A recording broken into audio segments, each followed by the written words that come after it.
Let's take a quick journey through the time lapse of history. Easily one of the most sought after answers to life's mystery, asked by teachers to prudent students, from brilliant philosophers to foolish humans. The answer to this question is of most importance, so let's take a second to flip to Hope's concordance to the most enormous reality that governs how we should live. Truth. Is there an absolute one? Some would argue that there's so many possibilities of what the truth is, it's easier to say they're all equally true. Well, let's take a look at some examples of truth colliding with itself. An impoverished mother struggles to raise her kids up to a high place, while her addiction to drugs has her tweaked in a high place. The same daughter's calling her douche, she met on my space. Broken relationships suffocating, she cries, I need my space. Unable to cope with her lack of hope, she's found one day in her room, chair tipped, dangling from a high place. Both thought that their lives were true and their lives were true in the frame of the same mind. While at the same time, her brother, the new kid on the block, is selling rocks like a new commodity. It's quite an oddity, but he's gotta be slanging because he honestly believes that the streets are better teachers than the profs in his local college, see. He fails to understand the gravity of his actions, when actually, the amount of families torn apart is a numerical catastrophe. And yet emphatically, so many people hold to the belief that absolute truth is nothing more than a fantasy. Like, you can live your life, do you, believe what you want to, and as long as it floats your boat, that's cool with me. I mean, it's not like we're all floating on the same boat, and it's not like we're floating across the ocean of our existence, and it's not like if you rock your boat, we're all taking a swim. Listen, don't you see the fallacy of hiding behind this canopy of relativism?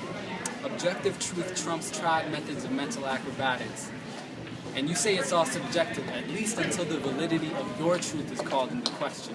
Whoa, you're starting to sound intolerant. Well, excuse my zeal, because sometimes I feel like the only reason we keep these ridiculously large arguments is to justify our own worldview, and I don't blame you. I mean, it's pretty scary, because if truth is objective, that means we gotta stop for a second and think, is my truth true? Does the foundation of my worldview stand on something I'm ready to give my all to? You say we want the whole truth and nothing but it, but I doubt it because we're just sinful and we love fronting, cousin. Want the answers but refuse to ask the questions. I was there, still found myself sliding back, but now I'm here, living to satisfy every carnal passion. I was taken, never giving, living every moment, forgetting to look past it. I was a bird, trapped in a cage, but truth found me. But I wasn't searching, but that didn't change the fact that the chains are loose now, B. That didn't change the fact that the chains are loose now, V. You see, truth seekers are never disappointed, and yet the truth speaks to those who by this world would have never been appointed.